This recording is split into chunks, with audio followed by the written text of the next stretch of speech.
Right, so there you go, cable's live.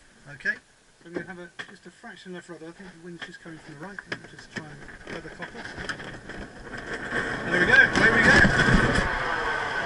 So there you go. Oh, good lord. And we're off. That is an acceleration. So I didn't expect that. Straight up into the climb. Wow. Look out to the sides. I'm just correcting slightly for the wind while we're going off just slightly to the right. And as we get towards 1,000 feet, the nose is naturally pulled towards the horizon. Yep. We gently ease forward, release the cable, Oh, and we're off on our own. brilliant. Well, that was a lift and a half. Yeah. That is astonishing. It's amazing how quick you go up, isn't it? I can't believe that. That's superb. Right, we're off on our own, so we're now just looking up at the clouds above us. I'm just seeing if there's you can feel the little sort of rumbling underneath us. Yep. That's a little bit of lift, so I'm just trying to get us positioned accordingly. Try and make us go up.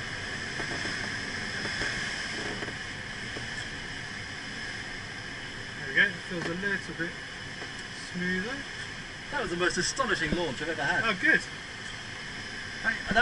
That must compare to, I don't know, a fighter or a jet of some Yeah, kind. no, definitely. I've never had The speed of acceleration is something Well, just else. off at 45 degrees, aren't you? Yeah, it's quite something.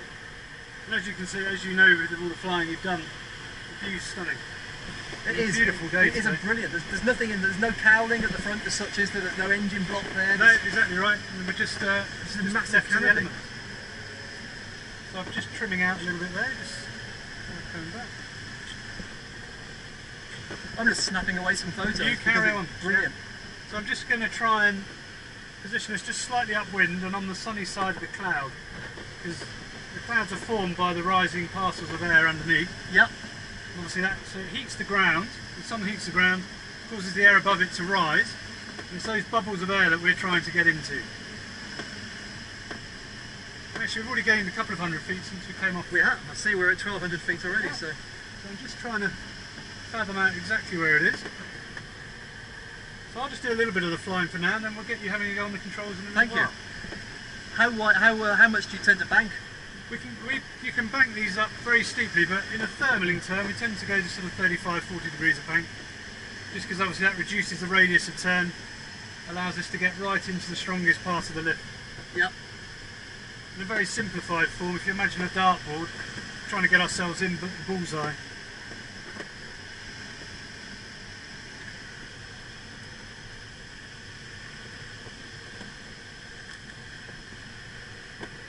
That was incredible. I'm still amazed by the launch. That was just incredible. Yeah, no, it's pretty breathtaking in winch launch. I can't wait to hear what Elliot's response is to that, to be honest. Oh, good. Yeah, no, that's exactly the way we like it. Plenty of power, straight up. I can see why people like gliding. I mean, it really is quite pure flying. It's silent, you can talk, Yep. no headsets on. Exactly right. This is Great visibility. That launch was an experience. It's the sailing of the sky. It really is. It's Sailing of the sky, yes. there you go, you can see everybody down there. Sure can.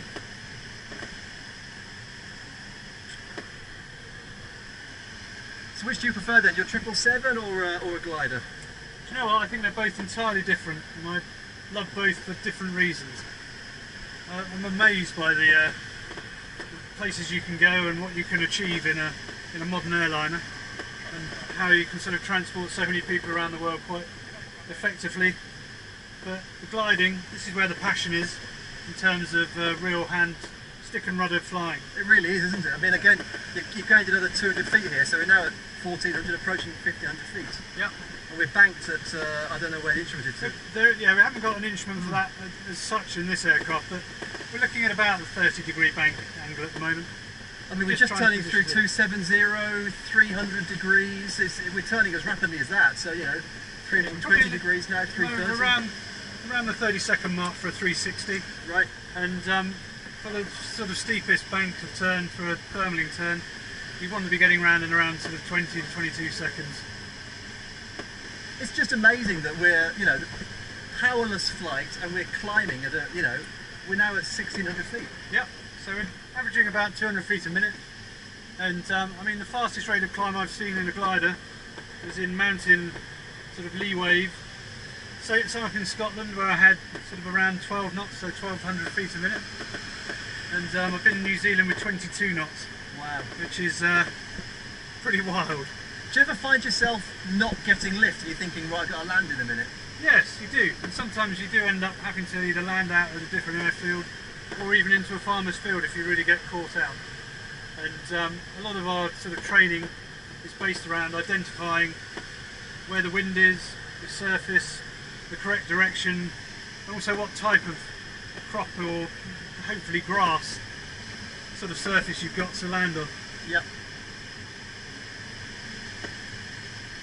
I get an impression of from down there, of course, you don't see what the airfield's like. You can see the shape of the airfield now and how you line up and... Yep, no, so we're fortunate to have a sort of multi-directional field. Instead of having defined runways that you see on a lot of sort of GA airfields, we've more or less got a circle. And you can basically position yourself, depending on the wind direction, to optimise the launch. And it also means there's a lot more usable space should you need to modify your circuit and land short. What's the biggest risk in gliding then? I think the main risks are making sure obviously you keep a good lookout for other aircraft, and I think just making sure that you actually don't push yourself too hard, knowing your limits, making sure that you're working safely within those parameters. And is this one that you can take the wings off and tow across the country if you need to? Yeah, every single glider that you sort of see down there today, they can all be de-rigged and put in trailers and taken all around the country. This one's been up to Scotland already this year and flown in the mountain wave. So we are, so we've got to about 1800 feet. Yep. So what I'm going to do is, I think it's about time we gave you a go, Mark. Okay, thank you. Alright, so what I'm going to do is I'm just going to head us sort of back off towards Upper Hayford. It's on the nose now. So if you want to gently put your feet on the pedals, your right hand just lightly on the stick. Okay. Alright. So if you look ahead over the nose, I know you've done a lot of flying already. Yep. I'll just talk you through the basics again, just to remind you. So in terms of the elevator, you can look ahead and make sure that this is our normal sort of flying attitude. Yes, that's right. If I move the stick forward a small amount, Yep. nose of the glider goes down, more ground comes into view. Yep. Accelerate, you take up a new attitude. So this is the kind of thing we would do to increase speed. You see, we don't have to move it very far. We should come back, you get in a new attitude and we slow down again. We're down at 45 knots now. Exactly. And if I bring it back again, nose of the glider will rise and then go down by itself. So there's actually a stall. So it can't, yeah, so that's basically a stall there then. Exactly. Yep. So stick forward, regain the flying speed, back to the normal attitude. Okay. There you go. Do you want to have a go? I'll have a go. Okay, I'll let go. You have control. I have control.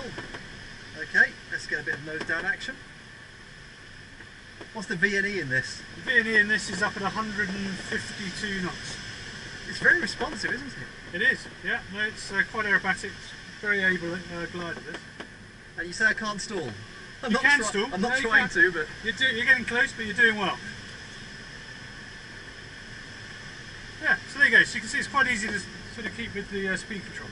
Yeah. So should we have a go at turning? Okay. So obviously the main thing we do is keep a good lookout first, so you can help me with this. Have a good look around, make sure if you see anybody else, tell me and I'll do the same. Alright, so let's try a turn to the left. I just want you to follow me through. I know you already fly, so we'll just go straight into a full turn. So follow me through on the rudders as well. So we've had a good look out to the left, looking ahead, stick and rudder to the left wing goes down, keeps going down, so we put the stick in the middle, and then centralise the rudder, and we'll just ease back just to hold the correct attitude. Yep. Oh, very good, you just rocked into some more lift. Nice. Must be a lucky charm. Very good. Then to come out of the turn, have a good look out the other way, make sure no one else has joined us, and then a stick and rudder to the right. Notice I'm using quite a lot of rudder compared to your power flying. Yep. And then stick and rudder both centralised, just relaxing that backward pressure, and we're flying again normally. So I'll let go of everything this time. Okay. You have control. I'll go at a full turn, so have a good look out. What's the airfield on our nose there? That's Upper Hayford. Right, okay. So load more rudder there, Mark. Full left rudder initially. That's it, then centralise both, and then ease back a touch. So quite different to your Cessna. Yes, absolutely. So have another go at that, either to the left or the right. So look ahead, stick and rudder to the right, centralise the controls, and just hold the attitude back. So you just have to ease back a bit, just to hold that, stop the speed increase. Yeah. That's perfect. I guess without an engine there giving you power, you're reliant on the attitude of the aircraft a lot more, aren't you? Exactly right. Everything we do is related to the attitude. You'll notice I've not really mentioned the airspeed indicator that much. No. It gives us some useful information, but if you set the correct attitude, everything else will sort itself out.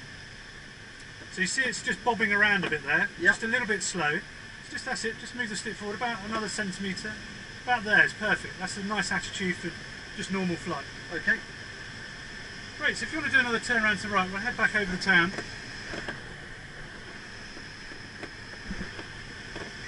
That's good, much better use of the rudder there, that's great. Does that feel a bit more, natural now? It does. There you go, you're picking this up nice and quickly. So is there anything else you wanted to do in particular on this flight? No, not really, just have the experience, to be honest. Do you want to see a chandelle? Oh, go on then, let's do that. Okay, so first thing, we'll just do a quick hassle check. The height's sufficient. Yep. Airframe's cleared for it. Yep. And we know the limiting speed. You have control? Nice I will have control, don't worry. Okay. Okay, I have control. Straps nice and tight. Yep, my feet are off the rudders. Okay. And then security, no loose articles. Just no, keep holding on, yep. That's great. And then the last one's location, away from any built-up area. We're not over the active airfield. Clear of airspace and clear of cloud. I'm just doing these clearing turns. Yeah. Just to check that no one else is around. Okay, so we'll start with a loop and then we'll go into a chandelle. Okay. Alright, just to show you how manoeuvrable these are. So we go down to about 95 to 100 knots. Gently down. Just keep looking back. And smile over the top. Oh, good lord. There you go. And then we'll just go into a bit of a chandelle to the left. There we go.